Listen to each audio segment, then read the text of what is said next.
Oi pessoal, tudo bem? Boa noite. Hoje quem vai trazer a palavra é o pastor Paulo Júnior. Hoje em dia é pastor da Igreja Batista lá em Timon. Daí ele está na correria, mas se prontificou para trazer a palavra aqui para o Ministério da Minhoca. Porém, houve um pequeno desentendimento, né? Ele não entendeu direito que ele pensou que era para trazer algumas ministrações para a gente ficar passando e não tinha entendido que ele ia trazer a palavra de segunda-feira em cima de Marcos 16:15. Então, vou só dar uma complementadinha, mas a seguir vocês vão ver a pregação dele falando sobre esperança, consolação e testemunho, que é uma bênção. Então, imprevistos acontecem, né? Mas nada é imprevisto aos olhos de Deus. A gente fala em cristocidência. Então, sem mais delongas, Marcos 16:15. Ide por todo o mundo, pregai o evangelho a toda criatura. Mas o que é criatura perante a Bíblia, tá? Toda criatura é criação de Deus, é animal, natureza e humanidade. Mas o que seria uma nova criatura perante a luz do evangelho? No Novo Testamento, descreve a transformação espiritual de quem aceita a Jesus Cristo como único Senhor e Salvador. Então, quer dizer que se eu sou nascido de novo em Jesus Cristo, eu sou uma nova criatura. Porém, a decisão tem que ser minha, de uma forma consciente, até porque vai haver uma postura, vai haver uma mudança. Se você não é mais criatura, se você é uma nova criatura, você está nascendo de novo. Então, vai haver uma postura diferenciada na tua vida. O que é essa postura diferenciada na tua vida? É viver de acordo com os ensinamentos de Cristo. É viver de acordo com o Evangelho. Então, se você quiser se adentrar mais nesse assunto, eu separei algumas passagens bíblicas aqui que fala sobre questões relacionadas a você ser nova criatura. Eu vou colocar aqui essas passagens, eu não vou me entrar no assunto, porém vocês podem pesquisar mais aí pra frente. Tem um senhor aqui instalando um equipamento, por isso que tá esse barulhinho, mas vai dar certo. Porque hoje realmente não estava previsto de eu trazer a ministração, mas Deus é que sabe todas as coisas. E assim, só tirando mais algumas dúvidas aqui, né, entre o que é nova criatura e o que é a criatura, que a gente acabou de entender, eu vou entrar na questão mesmo dessa passagem que fala nessa aqui, que eu vou colocar para vocês darem uma olhadinha e gravar. Marcos 16:15, é muito bom a gente aprender e gravar, porque quando surge alguma discussão, a gente tem argumento e se lembra de onde que está na palavra, porque o que a gente prega não vem da gente, é o que está nas escrituras sagradas, né? Nessa outra versão aqui, Marcos 16:15 diz assim: e lhes ordenou, enquanto estiverdes indo pelo mundo inteiro, proclamai o evangelho a toda criatura. Então, toda criatura, pessoas que ainda não entenderam quem é Jesus Cristo e não o aceitaram como único Senhor e Salvador da sua vida. São todas as pessoas que ainda não se posicionaram por Cristo. Nova criatura as pessoas que já entendem que Jesus Cristo é o único Senhor e Salvador da vida dela e tem essa questão de levar o evangelho a outras pessoas que ainda não são nova criatura. Vocês entenderam? É essa a diferença. Então, o versículo fala para que a gente que é nova criatura vá por todo o mundo, como diz aqui nessa passagem que eu vou colocar, e nessa outra, pelo mundo inteiro, né? A mesma coisa. E levar o evangelho a toda criatura. Qual é o propósito? Que as pessoas conheçam de Jesus Cristo e através do Espírito Santo na vida delas, né, haja esse convencimento e elas, por vontade mesmo delas, né, queiram essa vida diferente, queiram nascer de novo e se tornar uma nova criatura. É isso. E quando a gente tem a palavra de Jesus Cristo queimando no nosso coração, porque a gente carrega o Espírito Santo, né? É o que ensina a palavra, a gente tem que cumprir o ide. Ide por todo o mundo, pregai o evangelho a toda criatura. É simples. Ele não vai pedir para você fazer uma faculdade ou para entender bastante e ter bastante conhecimento para fazer isso. Ele quer que você fale da forma que você conhece. Até porque a gente não sabe o tipo de pessoas que vão ouvir a forma que a gente sabe falar de Jesus Cristo, né?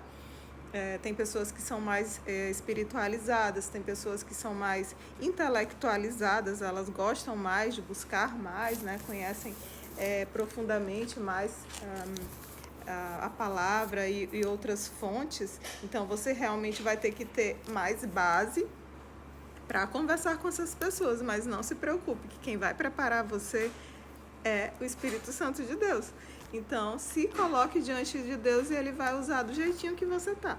Hoje, eu estou tendo aqui a honra de trazer a introdução do que o pastor Paulo, né, Júnior, que é um pastor muito querido aqui em Pimenteiras, tanto é que ele não está mais na igreja, o pessoal diz assim, a igreja do pastor Paulo, que é a primeira batista, né? Então, agora eu vou colocar aqui a seguir a ministração dele sobre esses temas que ele preparou para a gente ouvir. Dada já aqui a apresentação, né, e a ministração do que é Marcos 16:15. Então, você sendo uma nova criatura, você está apto a falar de Jesus do jeito que Jesus tocar na sua vida. Você não precisa ter muito conhecimento para isso, só se colocar à disposição, tá bom? Deus te abençoe. Vamos lá ouvir o que ele tem a dizer agora sobre essas outras questões. Um abraço, Deus te abençoe, pessoal.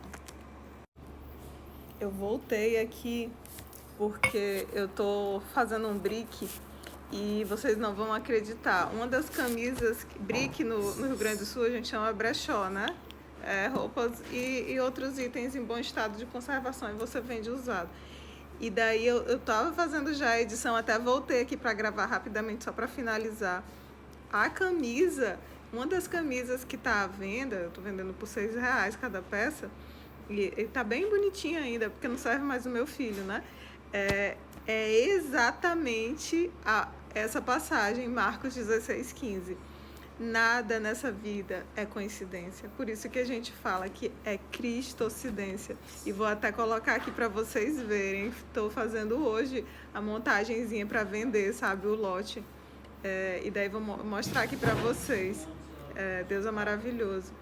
E vou entregar aqui para vocês agora, sim, oficialmente, aqui a ministração do nosso querido pastor convidado dessa semana, tá bom? A primeira ministração do 4º ciclo de ministrações do Ministério da Minhoca, que é falando sobre mordomia, tá? Mordomia é serviço, tá? É servir. Por isso que Marcos 16:15 é a abertura desse início, desse novo ciclo de ministrações. Ide por todo mundo, pregai o evangelho a toda criatura, ou seja, serviço, né? Ide, vá, pregue, sirva, porque aquele que quer ser o maior, se coloque como Jesus Cristo, como o menor entre todos, que lavou os pés dos próprios discípulos, ali já a mercê da questão do sacrifício que ele trouxe para a vida da gente, né, para remir nossos pecados. Então é isso, Deus é maravilhoso. E eu tive que voltar aqui antes de finalizar, né, que eu vou começar a edição agora, para mostrar para vocês o que é cristocidência. Vocês vão vou colocar aqui a foto da camisa para vocês.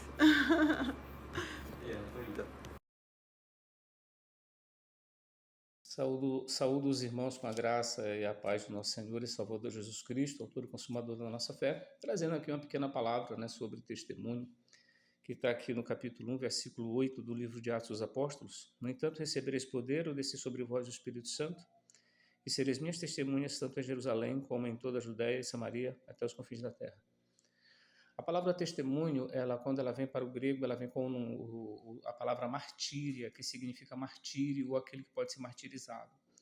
Então, testemunho no conteúdo teológico significa alguém que é capaz de morrer pela causa que prega. Esse é uma verdadeira testemunha. A sua vida está exposta por aquilo. Então, testemunho não é só falar, é expor a sua vida por uma causa. Então, isso é o ato de testemunhar.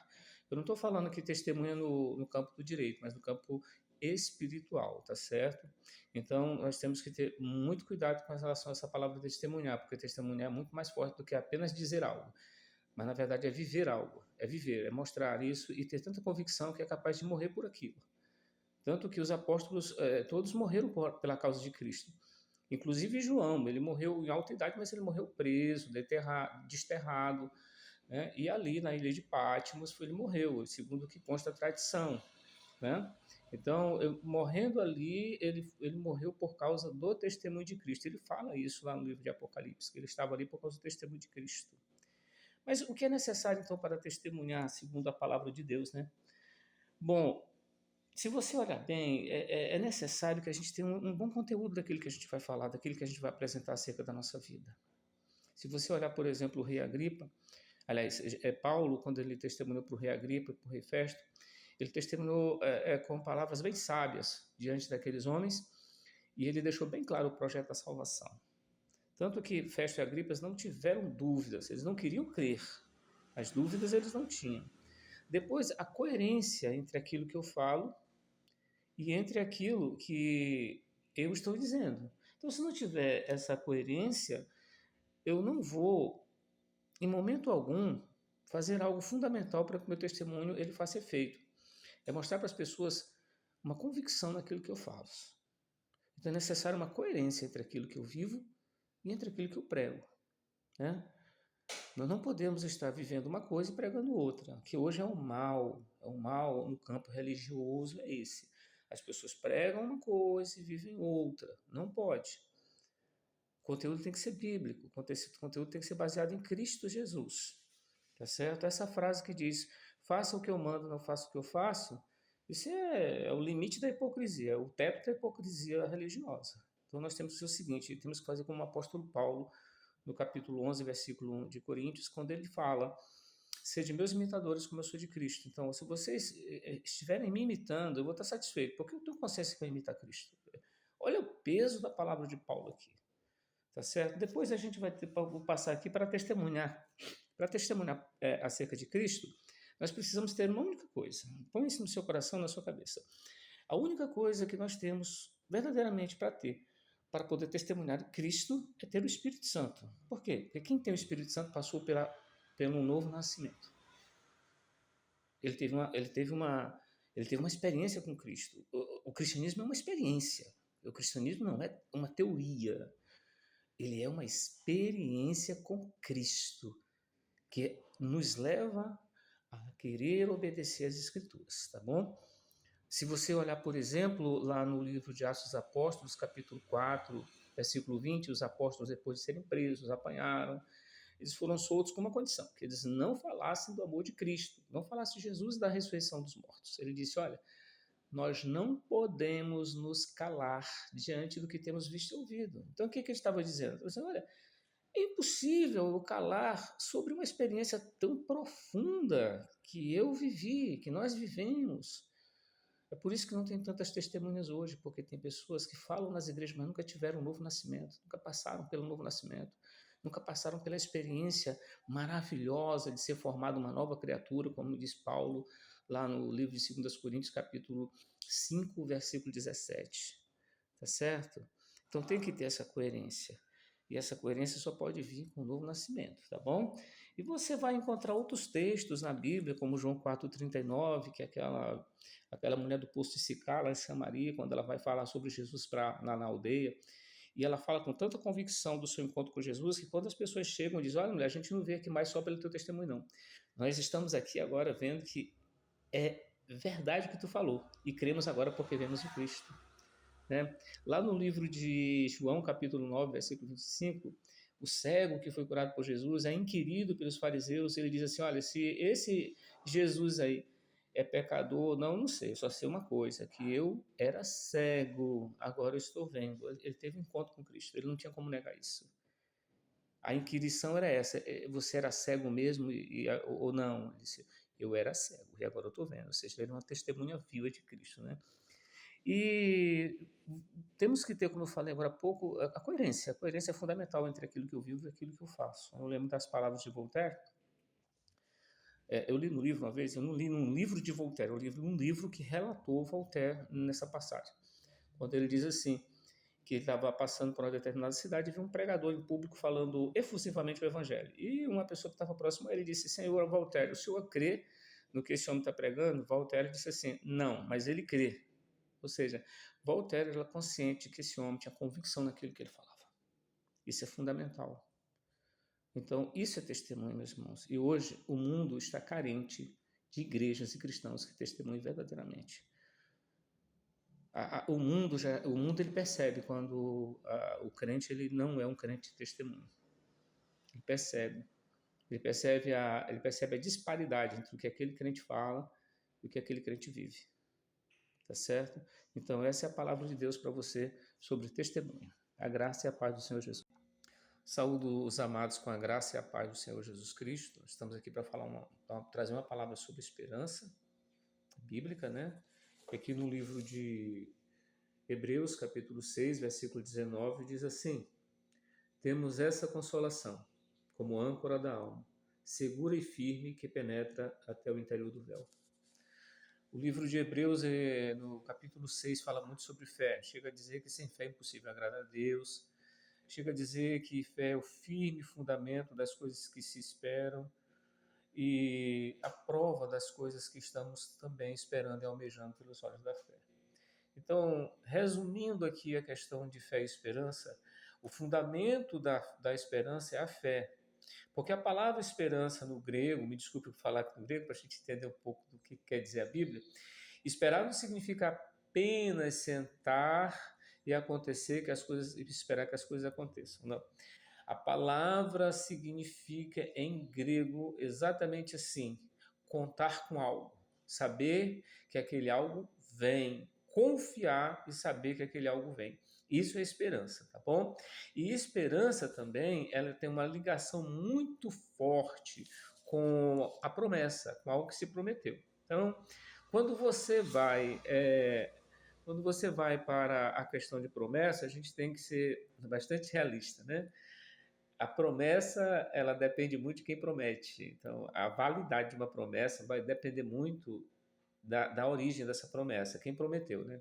Então, se você tem uma pessoa que costuma mentir, e você tem consciência que ela é uma pessoa que geralmente ela discorda da verdade, e ela faz uma promessa, ela é mentirosa, é grande probabilidade de ninguém acreditar na promessa dela.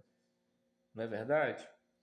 Então, por isso que a Bíblia diz que maldito o homem que confia no homem. É nesse aspecto de livramento, quando o profeta fala isso. Por quê? Porque nós, como seres humanos, podemos prometer uma coisa e não cumprir. Por isso que a promessa de Deus ela é verdadeira, ela é sucinta e ela está válida, né? Portanto, lá em Hebreus 10:23, se não me engano, diz assim: porque fiel é Deus que fez a promessa. Então, a Bíblia chama Deus de fiel, né?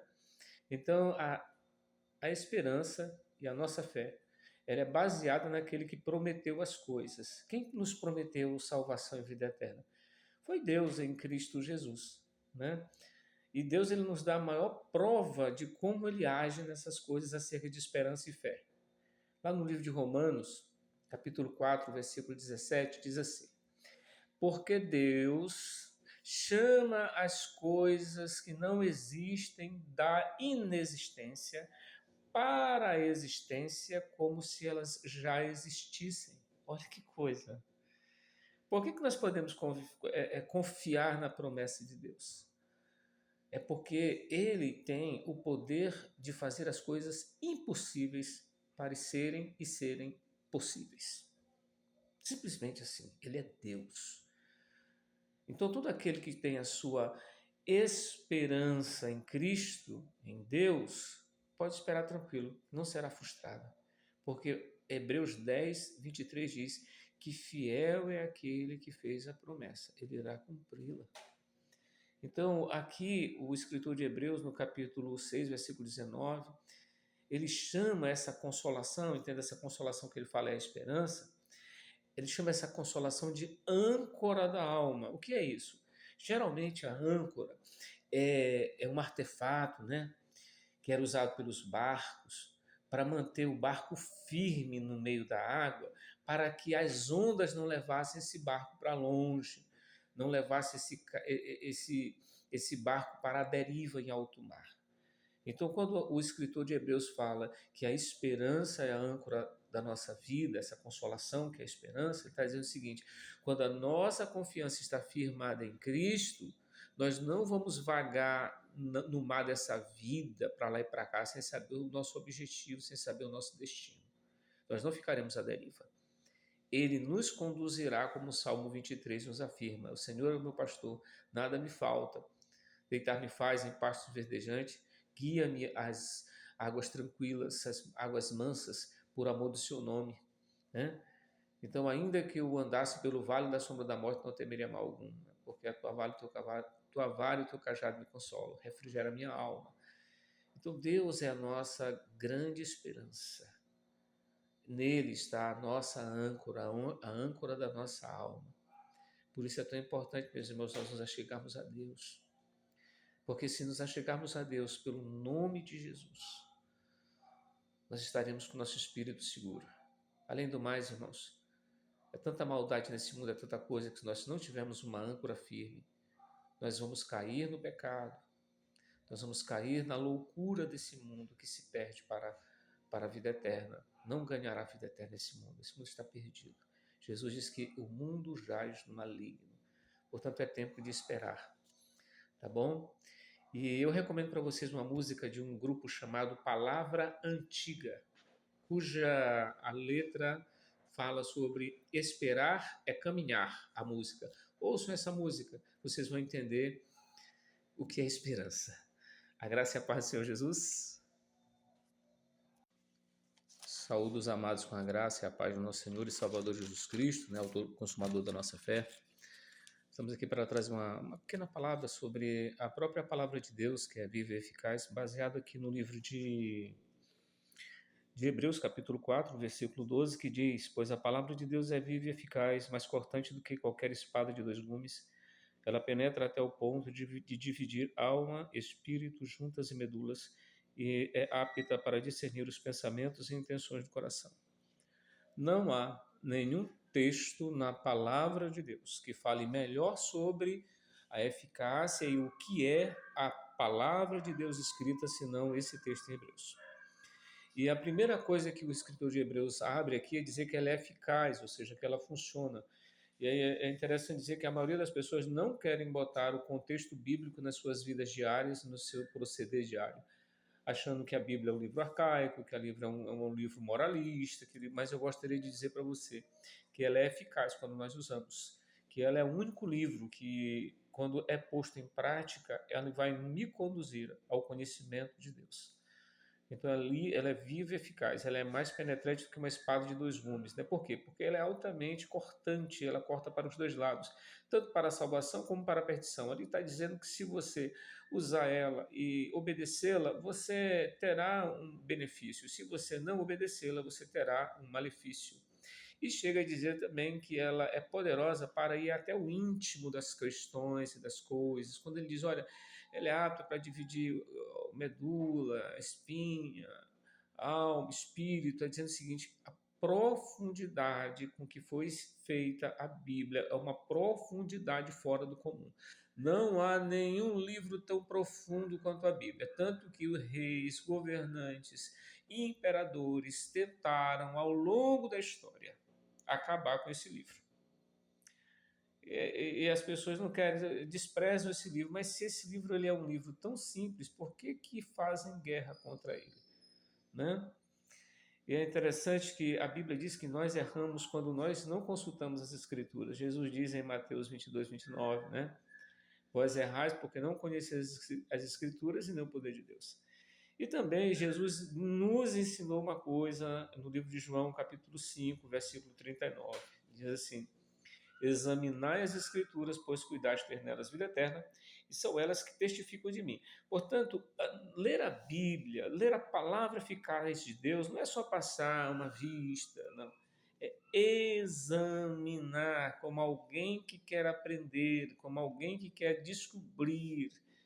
Esse é o sentimento de quem deve ler a Bíblia. A palavra viva e eficaz que vem pela Escritura, inspirada pelo Espírito Santo, né? A única pessoa que poderia chegar na terra e dizer eu acho sobre assuntos espirituais, disse está escrito, né? Foi Jesus Cristo na tentação do deserto, quando o diabo lhe falava alguma coisa, Jesus respondia com textos bíblicos. Não esqueça, Jesus argumentou contra o diabo usando textos bíblicos. Está escrito. Jesus Cristo nunca chegou e disse assim, olha, na minha opinião, eu acho. Não, ele disse, olha, está escrito. Por que Jesus Cristo fez isso? Por uma simples razão. Se Jesus é Deus como cremos, e nós cremos e Ele é Deus, foi Ele que inspirou as Escrituras. Como é que Ele ia contra aquilo que Ele mesmo escreveu? Ora, amados, Jesus não ia contra os princípios bíblicos que Ele mesmo inspirou. Então, por isso é que a palavra de Deus é viva e eficaz. E o meu sonho como cristão é ver um dia toda a igreja ser regida pela Bíblia. Levar a Bíblia em consideração. Esse livro é maravilhoso. É o único livro que tem todos os conhecimentos acerca do homem. Claro que a Bíblia não é um livro científico, mas aqui tem ciência também. Aqui não é um livro artístico, mas aqui também tem arte, tem música, tem poema. Aqui não é um livro pedagógico, né? Não é um livro psicológico em si, mas a Bíblia é cheia de psicologia. A Bíblia é cheia de pedagogia do Senhor. Quando as pessoas elas entram na Bíblia, elas vão descobrir que alguns teóricos disseram que inventaram, na Bíblia já estavam os princípios. Na verdade, foram plágios. Até a psicologia. Tem mais Bíblia na psicologia do que as pessoas pensam. É interessante esse livro. Leia a Bíblia. Que Deus os abençoe em nome de Jesus. Graça e paz, amados. Estamos aqui para mais uma vez levar um pouco da palavra de Deus para vocês, né? Baseado no tema paz, né? Entenda que paz na Bíblia não significa ausência de problemas.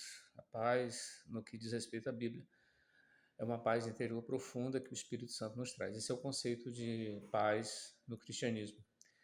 Quero ler aqui para os irmãos em João capítulo 14, versículo 27. Eu vou citar aqui para os irmãos. Jesus diz assim, deixo-vos a minha paz vos dou, não vos la dou como o mundo dá. Então, o contexto de paz de Jesus é totalmente diferente do contexto de paz do mundo. O mundo espera uma paz social apenas. Deus começa a dar a paz espiritual. E o último processo é a paz social, quando vira o reino de Deus em plenitude. Tá certo? Então, quando Jesus Cristo ele fala isso, deixo-vos a minha paz vos dou, ele começa lá no capítulo 14 de João, dizendo, não se turbe o vosso coração, crede em Deus, crede também em mim, na casa de meu Pai há muitas moradas. Então ele está dizendo o seguinte, que a nossa paz, a nossa esperança não é baseada nas coisas desse mundo, mas no reino que está vindo, na promessa de Deus que está vindo. Por isso nós temos que tomar muito cuidado com essa questão da paz, porque muitos proclamam a paz, mas essa paz ela não é verdadeira, ela vem embaixo de princípios enganosos. E Paulo explica isso em 1 Tessalonicenses capítulo 5, versículo 3. Quando disserem a paz e a segurança, lhes sobrevirá repentina destruição. Então, a paz que o mundo almeja não é uma paz espiritual, é apenas uma paz social. E uma paz social, qualquer pessoa, qualquer governo pode oferecer. Mas você pode viver bem, você pode viver 80, 90 anos tendo qualidade de vida social. Mas quando você morrer, para onde você vai? Então a paz que Deus propõe ela é muito mais profunda. É uma paz que vislumbra a vida eterna. E quando o reino de Deus vir, nós teremos as duas pazes juntas. Nós teremos a paz social e a paz espiritual, mas ambas sustentadas pelo princípio de Deus. Porque a paz do mundo não está baseada nos princípios de Deus. Não está. A paz do mundo quer que você aceite tudo. A paz de Deus ama a todos, mas não aceita tudo. A paz do mundo quer que você conviva bem, que você aceite aquele que vive engano, aquele que vive fazendo mal. Essa paz, ela é mentirosa a partir do momento que a sua premissa não é verdadeira. A verdadeira paz somente Jesus pode dar. Deixo-vos a paz, a minha paz vos dou, não vos la dou como o mundo dá. Então, irmãos, é tempo de buscarmos essa paz, a paz de espírito, que mesmo em meio às tempestades e dificuldades, o nosso íntimo estará tranquilo. É a paz que Cedraque, Mesaque e Abidnego tiveram quando foram lançados na fornalha ardente. É a paz que Daniel teve quando foi lançado na cova dos leões. É a paz que José teve quando foi levado para o Egito como escravo. José do Egito, Cedraque, Mesaque e Abidnego e Daniel são amostras vivas de pessoas que, mesmo diante de circunstâncias turbulentas, dentro deles habitava uma paz. A paz que era baseada na esperança de vida eterna que está em Deus, que mais adiante ia ser revelada em Cristo Jesus. Que Deus os abençoe no nome de Jesus.